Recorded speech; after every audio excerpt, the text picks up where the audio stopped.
Hello बच्चों आज के इस लेक्चर में हम लोग ग्रेटेस्ट इंटीजर फंक्शन के बारे में पढ़ेंगे। तो मैं राजकुमार आपका इस चैनल में बहुत बहुत स्वागत है और आशा करते हैं आप लोग की पढ़ाई अच्छी से चल रही होगी। आप लोग अपने कंपटीशन जेई मेंस एडवांस की तैयारी में लगे होंगे। तो बच्चों मेरा ये चैनल फ्री ऑफ कॉस्ट है और सेटअप उतना अच्छा नहीं है, फिर भी कंटेंट जो होता है वो कंटेंट पे किसी तरह की कमी नहीं है, इसमें क्वालिटी होता है। तो आपको क्वालिटी चाहिए तो बच्चों इस वीडियो को आप शुरू से अंत तक देखिए, आपको पूरी तरह से समझ में आ जाएगा। मुझे पूरा विश्वास है, पूरी उम्मीद है, जब आप पूरा वीडियो को देखेंगे तो जो कॉन्सेप्ट मैं लेकर आता हूँ मैथमेटिक्स का, वो कॉन्सेप्ट आपको पूरी तरह से समझ में आ जाएगा। तो आइए देखते हैं बच्चों हम लोग ग्रेटेस्ट इंटीजर फंक्शन।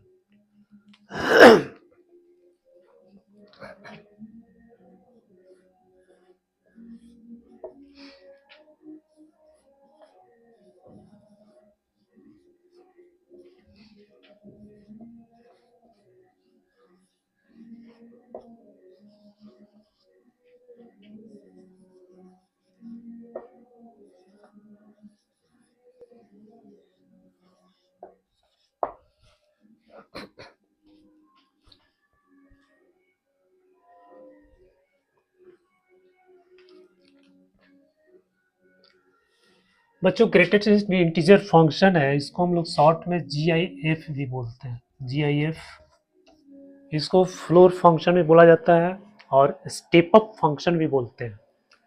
इसको हम लोग स्टेप अप फंक्शन भी बोलते हैं। स्टेप अप फंक्शन, इसका डेफिनेशन ये है, इस बॉक्स के अंदर हम किसी नंबर को रखते हैं, मान लो ये नंबर x है, तो इसका डेफिनेशन है ग्रेटेस्ट इंटीजर लेस देन और इक्वल टू x। इसका मतलब क्या हुआ कि ये जो GIF है, ये जो बॉक्स फंक्शन है, स्टेप अप फंक्शन, ये हमेशा आपका जो रिजल्ट देगा वो कैसा देगा, इंटीजर में देगा।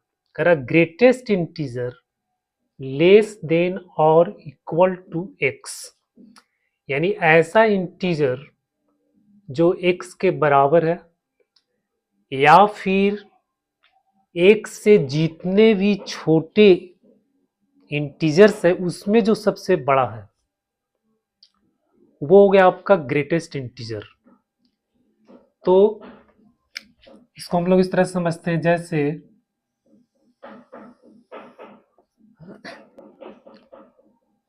0 1 2 3 4 -1 -2 -3 -4 -5, ये सब बच्चों क्या है, इंटीजर्स है।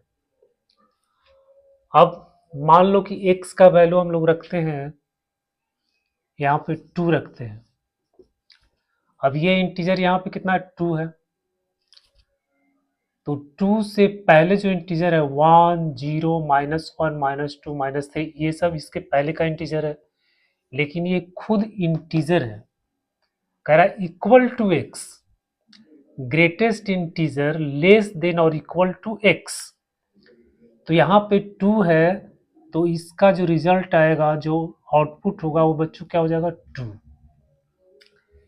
लेकिन अगर हम मान लेते हैं इसके इसके बीच का कोई नंबर लेते हैं, मान लो यहाँ पे 1.2 लेते हैं, 1.2 1.2 यहाँ पे आएगा लगता है, 1.2 लेते हैं। अब 1.2 क्या है, 1.2 तो इंटीजर नहीं है। तो अब कह रहा है कि ग्रेटेस्ट इंटीजर लेस देन, यानी इससे छोटा जितने भी इंटीजर्स हैं 1.2 से छोटा जो इंटीजर है 1 है, 0 है, -1 है, -2, ये सब छोटा इंटीजर है। अब ये सब में यानी 1.2 से जो छोटा इंटीजर है बच्चों, उसमें जो सबसे बड़ा है, तो 1 0 ये सब में सबसे बड़ा कौन है? 1 है। तो 1.2 का आंसर कितना आ जाएगा? 1। तो इसका मतलब ये हुआ ग्रेटेस्ट इंटीजर लेस देन और इक्वल टू x, यानी अगर इसके अंदर कोई इंटीजर है तो उसका आंसर सेम हो जाएगा, है ना, वही आंसर हो जाएगा। जैसे 3 है तो इसका आंसर 3 हो जाएगा, अगर -2 है तो इसका आंसर -2, क्योंकि ये इंटीजर है। तो इंटीजर अगर डालेंगे तो इंटीजर ही मिलेगा, -2 इंटीजर है तो इसका भी आंसर इंटीजर ही होगा। तो अगर हम देंगे 4.6, अब 4.6 कहाँ पे आएगा? यहाँ पे आएगा, ये 4.6 हो गया, 4.6। अब इसके पहले कितना इंटीजर है? 4 3 ये सब इंटीजर है, इसमें सबसे बड़ा कौन है? 4। तो ये इसका आंसर कितना आ जाएगा? 4। तो इस स्टेटमेंट का मतलब यही हो गया कि ग्रेटेस्ट इंटीजर लेस देन और इक्वल टू x, यानी ग्रेटेस्ट इंटीजर जो इक्वल टू होगा, अगर इंटीजर है तो इंटीजर ही होगा, लेकिन अगर इंटीजर नहीं है तो उसके पहले जितना इंटीजर है उसमें जो सबसे बड़ा है वो उसका आंसर हो जाएगा। यानी इसको हम लोग इस तरह से याद रखेंगे कि अगर इंटीजर नहीं है तो इसके जस्ट पहले वाला जो इंटीजर होगा वही आपका आंसर हो जाएगा। जैसे 6.4 कहते हैं, तो 6.4 के ठीक पहले इंटीजर क्या होगा? 6, तो इसका आंसर हो जाएगा 6। फिर अगर लेंगे -2.4, तो -2 के ठीक पहले यानी -2.4, -2.4 मान लो यहाँ पे है -2.4, अब इसके जस्ट बिफोर, इसके ठीक पहले इंटीजर क्या है? -3, तो ये हो गया -3। फिर हम यहाँ पे लेंगे 2.468, अब इसका क्या हो जाएगा? तो 2.46 यानी 2.46, यहाँ पे इसके बीच का कोई नंबर होगा, तो इसके पहले, इसके जस्ट पहले इंटीजर कितना है? 2, तो ये आपका हो गया 2। तो बच्चों अगर 2 पॉइंट इस तरह से अगर दिया हुआ है डेसिमल में और ये पॉजिटिव है तो आपका आंसर ये हो जाएगा। डेसिमल वाला को आप छोड़ दीजिए, ये आंसर हो गया। अगर 10.6 है तो आप डेसिमल नंबर को छोड़ दीजिए, इसका आंसर हो जाएगा 10। उस तरह से अगर -10.6 है तो -10 के पहले, -10.6 के पहले कौन सा इंटीजर आएगा? -11, तो ये आपका हो जाएगा -11। यानी अगर नेगेटिव में है तो 10, यानी ये इस नंबर को हम लोग छोड़ देंगे, डेसिमल वाला जो नंबर इसको छोड़ देंगे, 10 में एक जोड़ के यहाँ पे लिख देंगे। उसी तरह से अगर -3.8 है तो 3 में एक जोड़ दो, यहाँ पे लिख दो -4। तो बच्चों ये ग्रेटेस्ट इंटीजर का ये वैल्यू इस तरह से निकलता है। इसका मतलब ये हुआ।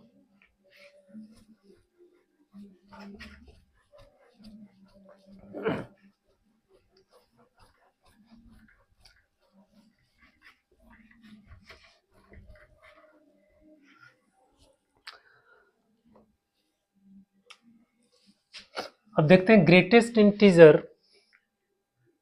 तो आपको समझ में आ गया ग्रेटेस्ट इंटीजर क्या होता है। अब इस पॉइंट को आपको याद रखना है, ग्रेटेस्ट इंटीजर ये कहता है less than equal to x, पहला पॉइंट है। दूसरा पॉइंट है ये रिलेशन हमेशा सेटिस्फाई होगा, greatest integer less than equal to x, ये हमेशा एक्स से छोटा होता है या फिर एक्स के बराबर होता है, हमेशा, ऑलवेज। तो इस रिलेशन को याद रखना, greatest integer less than equal to x. दूसरा है कि ये ग्रेटेस्ट इंटीजर इक्वल टू, ये हमेशा एक इंटीजर होता है, इसका जो आंसर आता है ऑलवेज एन इंटीजर, इसका आंसर हमेशा एक इंटीजर आएगा। तो अगर हम लिख दें इस तरह से कि ग्रेटेस्ट इंटीजर इक्वल टू 2, तो x कितना हो जाएगा, x का वैल्यू हो जाएगा 2। अगर मैं लिख दूं ग्रेटेस्ट इंटीजर इक्वल टू 2.5, तो फिर x कितना हो जाएगा। अब ये इंटीजर है, ये क्या है, एक इंटीजर है, इंटीजर कभी भी ये पॉइंट में नहीं होगा, 2.5 नहीं होगा।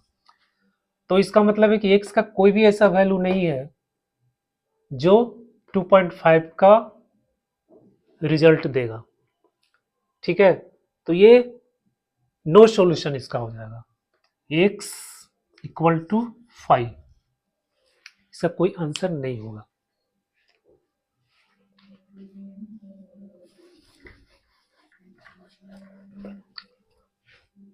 अब देखते हैं बच्चों ग्राफ, इसका ग्राफ क्या होता है।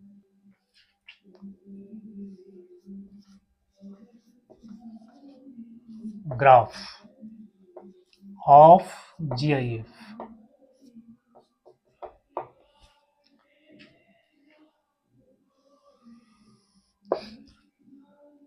अच्छा हम लोग इसको भी याद रखना है, greatest integer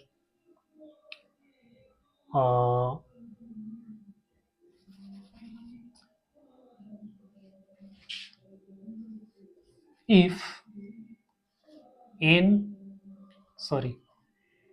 if x less than n plus 1 और greater than equal to n,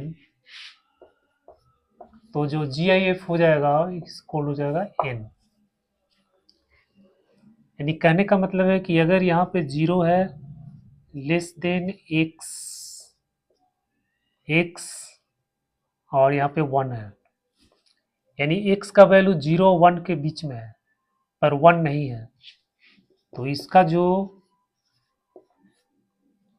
GIF हो जाएगा वो हो जाएगा 0, क्योंकि 0 और 1 के बीच में कोई भी नंबर लेंगे तो उसका जो GIF होगा वो हमेशा क्या हो जाएगा, 0 हो जाएगा। उसी तरह से अगर 5 है, 6 है, तो इसका जो GIF हो जाएगा वो आपका हो जाएगा 5।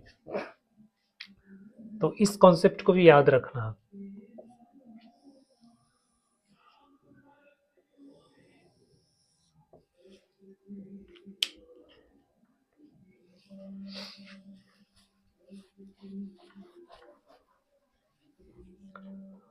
हम देखते हैं बच्चों ग्राफ।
अगर x का वैल्यू 0 और 1 के बीच में है, 0 के बराबर है, 1 से छोटा है, तो इसका जो GIF आएगा वो 0 आएगा, है ना।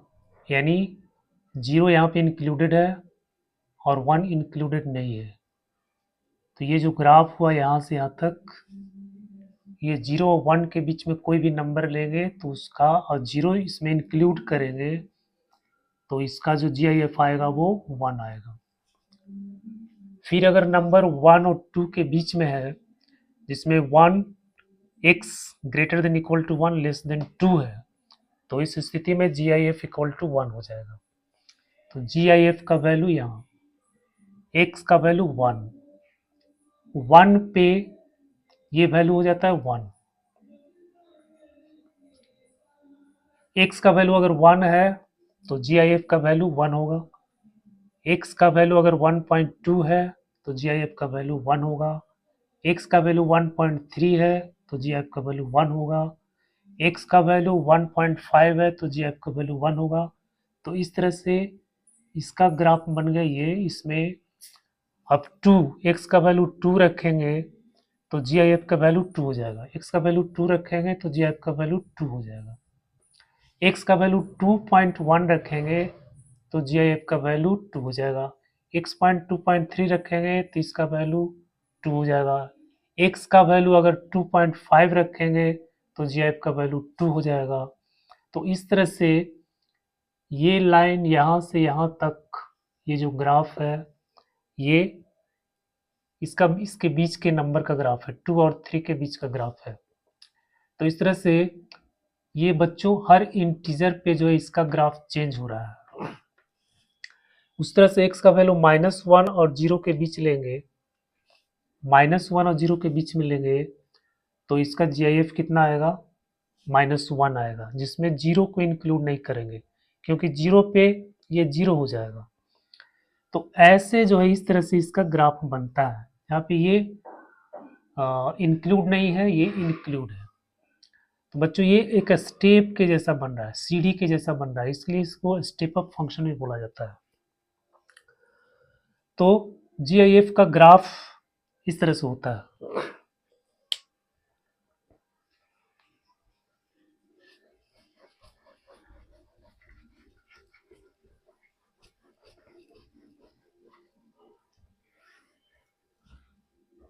अब बच्चों कुछ प्रॉपर्टीज को हम लोग देखेंगे। GIF का प्रॉपर्टीज,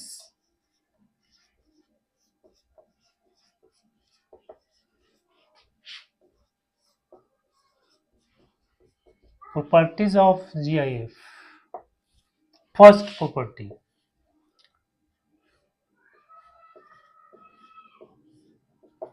इसका आंसर कितना आएगा? इसके अंदर क्या है, ये खुद एक इंटीजर है ना। तो इंटीजर है और फिर ये GIF लगा हुआ है। तो इंटीजर GIF क्या करता है, इंटीजर को उसी तरह से इंटीजर में आंसर देता है। तो इसका जो आंसर आएगा वो क्या हो जाएगा, greatest integer function of x। दूसरा, एक प्रॉपर्टीज अभी बताए थे, ये हमेशा less than equal to x होता है। तीसरा,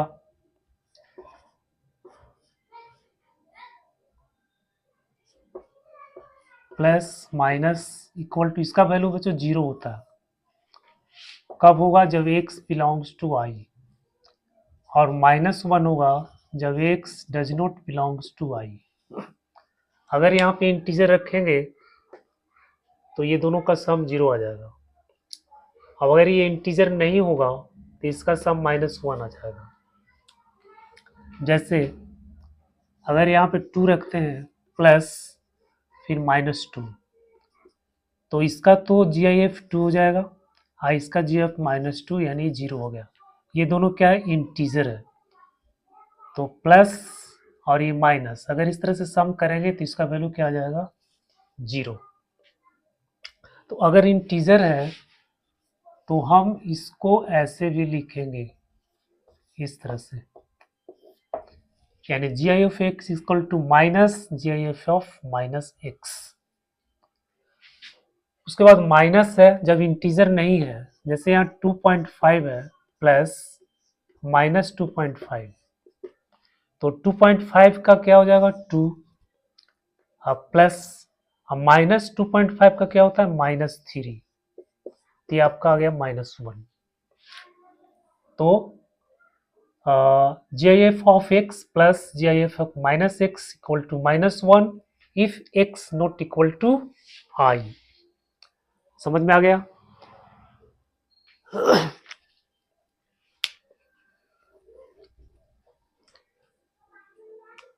नेक्स्ट प्रॉपर्टीज है X plus minus N equal to G I F of x plus minus N. जब एन क्या है, जब एन क्या है, जब एन क्या है इंटीजर है। जब एन इंटीजर होगा तो बच्चों x प्लस माइनस एन को हम ऐसे करके लिख सकते हैं, ये इंटीजर को बाहर निकाल सकते हैं। जैसे अगर आपको कहीं पे मिल जाए x प्लस 2, तो आप इसको ऐसे लिख सकते हैं G I F of x plus 2। अगर आपको कहीं पे मिल जाता है x माइनस 4, तो आप इसको ऐसे लिख सकते हैं G I of x minus 4। इस तरह से आप लिख सकते हैं।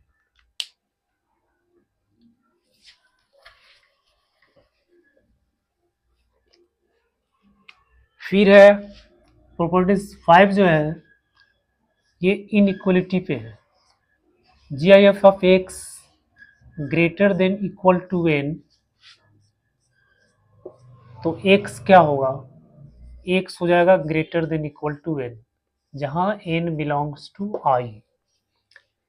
इसका मतलब क्या हुआ कि अगर n कोई इंटीजर है और आपको इनइक्वलिटी दिया हुआ है इस तरह से ग्रेटर देन इक्वल टू 4, तो x का जो वैल्यू हो जाएगा वो हो जाएगा ग्रेटर देन इक्वल टू 4। ये आपका आंसर हो जाएगा, ग्रेटर देन इक्वल टू दोनों होना चाहिए। अब ये कैसे हो गया,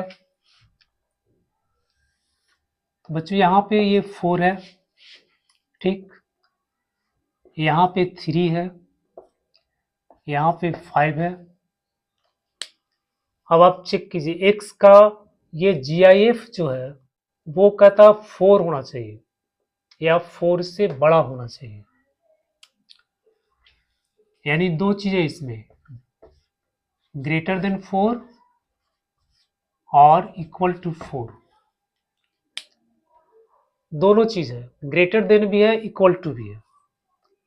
तो जी आई एफ 4 कब होगा, जब 4 से बड़ा नंबर लेंगे, जैसे यहाँ पे कोई नंबर लेंगे, यहाँ पे नंबर लेंगे, यहाँ पे नंबर लेंगे, तो ये सबका जी आई एफ कितना हो जाएगा 4 हो जाएगा, ये सबका जी आई एफ कितना हो जाएगा 4 हो जाएगा। फिर कह रहा जी आई एफ जो 4 से बड़ा होना चाहिए, 4 भी होना चाहिए और 4 से बड़ा भी होना चाहिए। तो 4 कब होगा, जब 4 से बड़ा नंबर ये सब लेंगे, या 4 भी लेंगे, इसमें 4 भी इंक्लूड हो जाएगा क्योंकि 4 का जी आई एफ 4 भी होता है। तो आपको यहां से ये जो है ऊपर का नंबर हो जाएगा, तो इसलिए इसको लिखेंगे x greater than equal to 4, यानी 4 से बड़ा या 4 कोई भी नंबर लेंगे तो इसका G I F greater than equal to 4 हो जाएगा।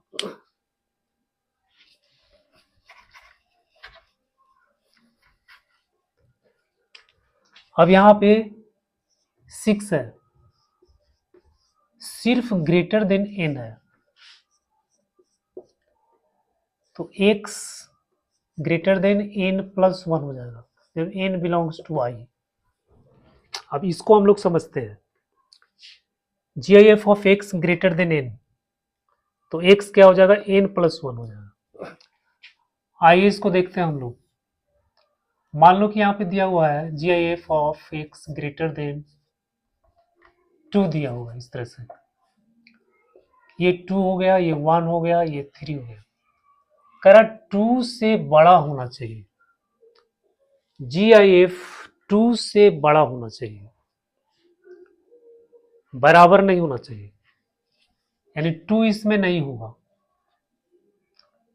तो 2 से बड़ा अगर कोई भी नंबर लेंगे तो उसका GIF कितना हो जाएगा, 2 हो जाएगा।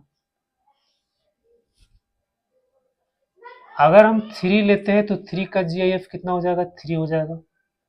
3 का GIF कितना हो जाएगा, 3 हो जाएगा। अब 3 2 से बड़ा है, तो 3 के पहले तक जो भी नंबर आएगा उसका GIF 2 हो जाएगा, जबकि 2 हमको लेना नहीं है, 2 से बड़ा लेना है। तो 2 से बड़ा GIF जो इंटीजर, यानी इंटीजर हमको शुरू होगा, वो कहाँ से शुरू होगा, 3 से शुरू होगा। 3 से शुरू होगा, यानी 2 प्लस 1 हो गया। तो यहाँ पे n प्लस 1 हो गया। तो इसका डायरेक्ट हम लोग आंसर लिखेंगे greater than equal to 3, sorry यहाँ इक्वल टू होगा, x greater than equal to n plus 1, यानी 3 भी होगा और 3 से बड़ा भी होगा, तब इसको ये सेटिस्फाई करेगा। तो जब भी आपको कहीं पर इस तरह से दिख जाए ग्रेटर देन 7, ऐसे आपको कहीं पे दिख जाए तो आप इसका आंसर लिख देंगे ग्रेटर देन इक्वल टू 8।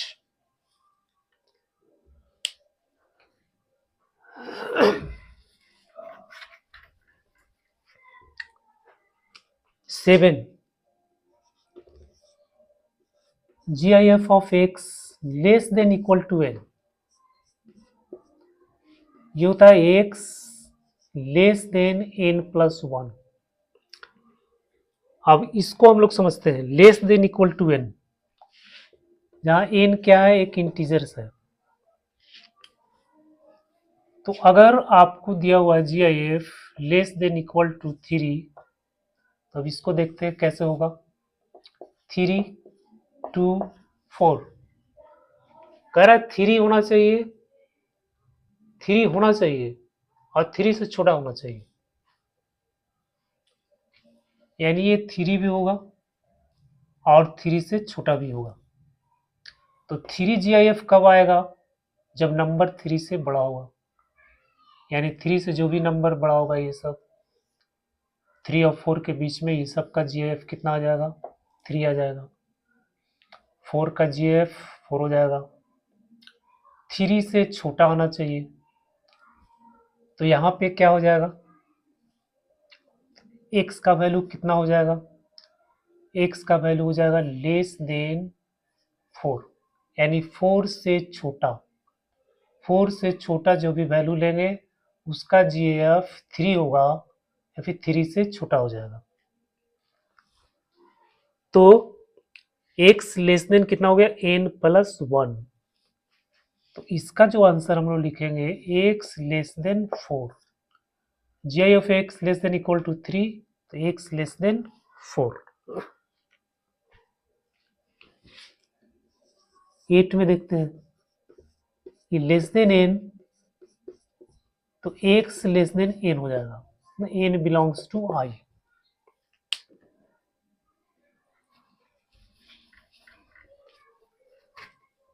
अब यहां कह रहा है GIF लेस देन n है, लेस देन, मान लो यहां पे लेते हैं 4 3 4 5, कर 4 नहीं होना चाहिए, 4 से कम होना चाहिए, GIF जो है 4 से कम होना चाहिए। तो 4 से कम का मतलब क्या हुआ, x का वैल्यू क्या लेंगे, लेस देन 4, यानी 4 से कम। 4 से कम जो भी वैल्यू लेंगे उसका GIF 4 से कम आएगा।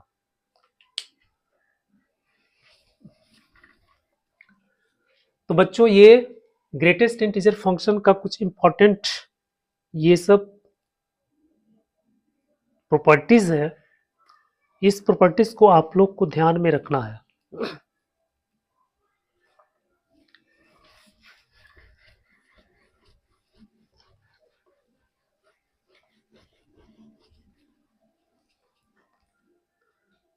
तो मुझे उम्मीद है बच्चों कि आपको ये कॉन्सेप्ट जीआईएफ का बहुत ही अच्छी तरह से समझ में आ गया होगा और प्रॉपर्टीज भी समझ में आ गया होगा। अब हम कुछ सवाल को देखते हैं, इससे रिलेटेड कुछ प्रश्न को हम लोग यहाँ पे देखते हैं।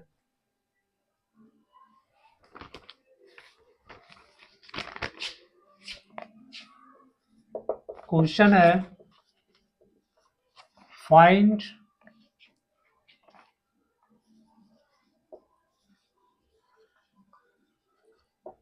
द डोमेन ऑफ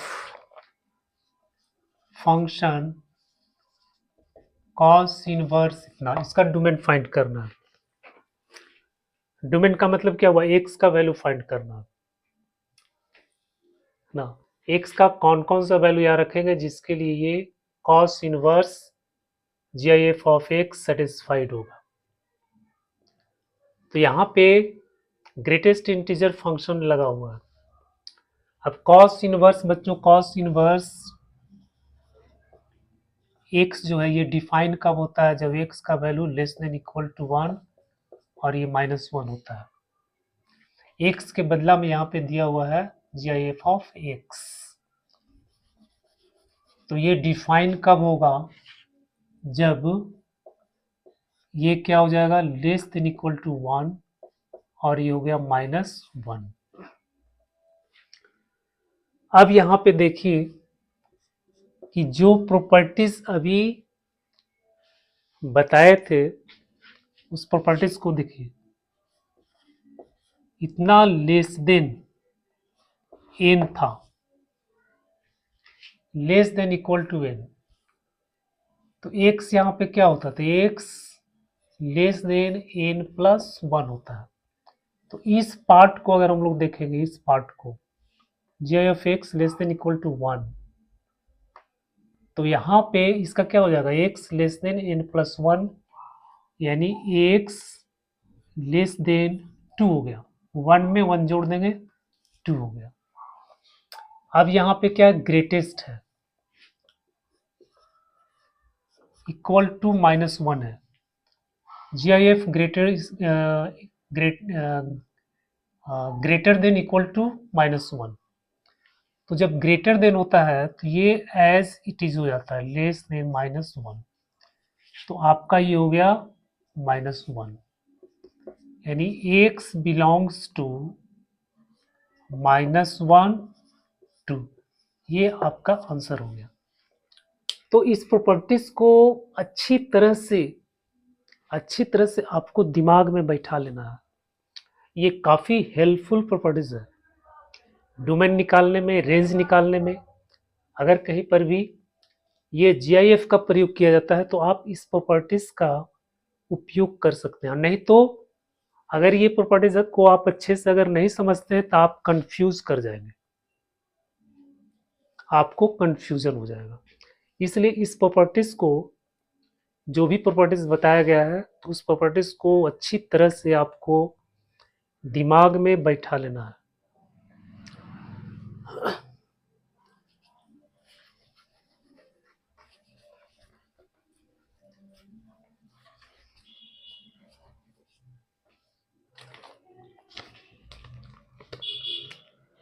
दूसरा क्वेश्चन है, इसका भी डोमेन फाइंड करना है। Find domain of f x is equal to 1/√GI of x minus x. ये है बच्चों। तो ये डिफाइंड कब होगा, ये बटा में दिया हुआ है। बटा में जब भी रहता है तो डिनोमिनेटर 0 नहीं होना चाहिए। डिनोमिनेटर अगर 0 हो जाएगा तो नॉट डिफाइंड हो जाएगा। और दूसरी चीज यहाँ पे स्क्वायर रूट दिया हुआ है, तो स्क्वायर रूट के अंदर कोई भी अगर नंबर है, ठीक है, कोई भी नंबर है, तो ये डिफाइन कब होगा, जब ये ग्रेटर देन इक्वल टू 0 होगा। इसके अंदर कोई भी एक्सप्रेशन हो, किसी भी तरह का कोई भी एक्सप्रेशन इसके अंदर हो, तो वो expression greater than equal to 0 होना चाहिए। लेकिन अगर यहाँ पे हम 0 रख देते हैं तो ये नॉट डिफाइंड हो जाएगा। तो सिर्फ क्या करेंगे, ग्रेटर देन होगा। तो ये डिफाइन कब होगा, F X will be defined if GIF of x minus X greater than 0 और G I F greater than X. करा G I F greater than X, क्या ये सही है? आप सोचकर बताइए, क्या ये सही है?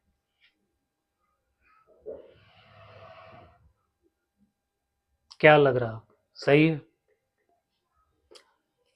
ये गलत है बच्चों, क्योंकि जी आई एफ हमेशा less than equal to x होता है, ये भी प्रॉपर्टीज में बताया गया है। यहां करा ग्रेटर देन एक्स है, तो this is not possible. But G I F of x less than equal to x होता है, सो ये संभव नहीं है।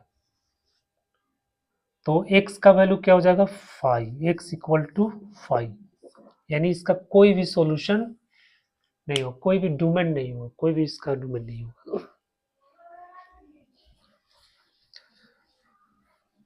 डोमेन में कोई भी रियल नंबर नहीं आएगा।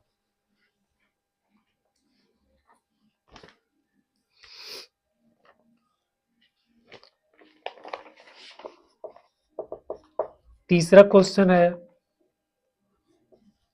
जी आई एफ का square plus 2x plus 1 minus 1 equal to 0। अब इस इक्वेशन को सॉल्व करना है, इसमें भी प्रॉपर्टीज हम लोग लगाएंगे।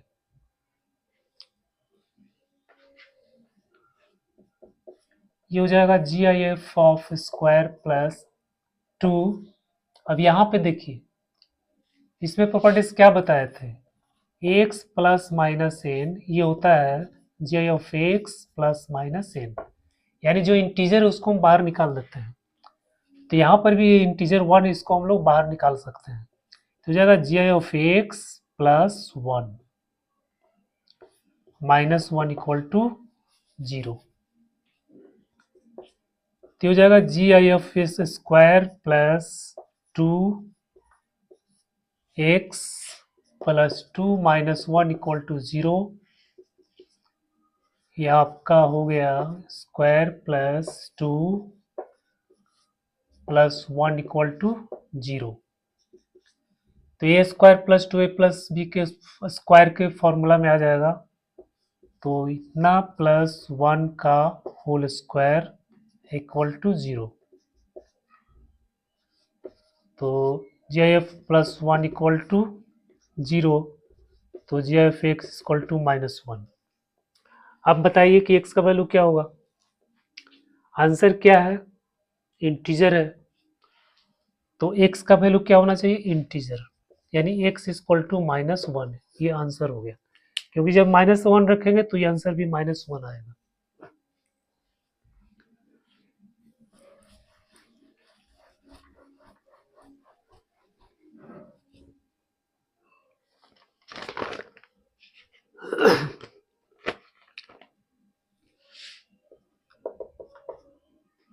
if x and y satisfy the equation, if x and y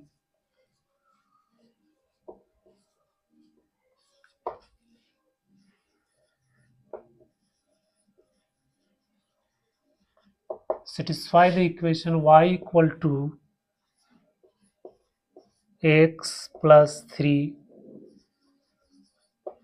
and y equal to x minus 2, then find x plus y। इसका वैल्यू फाइंड करना है।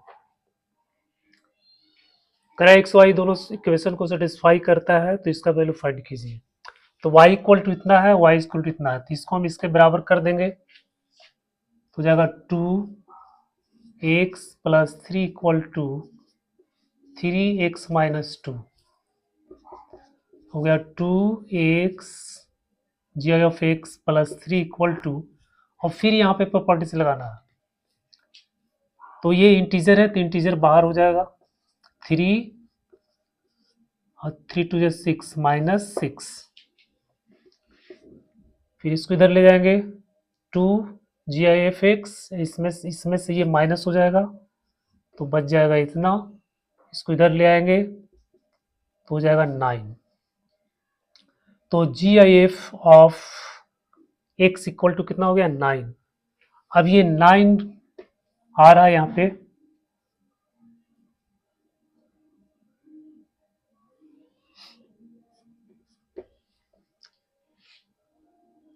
G I F of X equal to 9।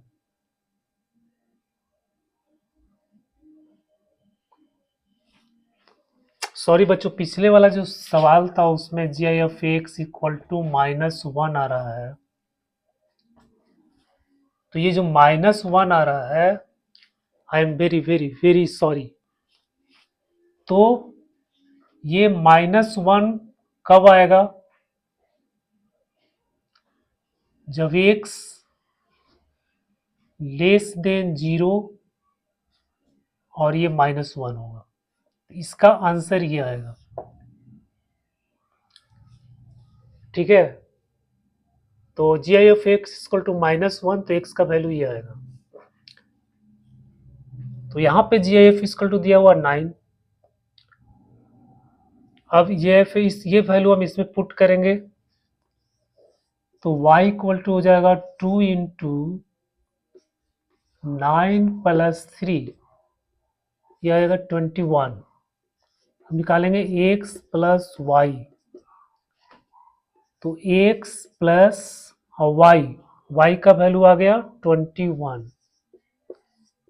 फिर यहाँ पे integers को बाहर निकाल देंगे तो x प्लस 21, आइए जी आई एफ का वैल्यू कितना है 9, तो 9 प्लस 21 इक्वल टू 30। ये आपका आंसर आ गया। अगर पूछे यहाँ पे x का वैल्यू कितना होगा, तो कह रहा जी आई एफ 9 है, तो x का वैल्यू कितना हो जाएगा 9 10, ये हो जाएगा आपका आंसर। अगर इस सवाल में पूछता find the value of x, तो x का वैल्यू कितना हो जाएगा less than 10 and greater than equal to 9।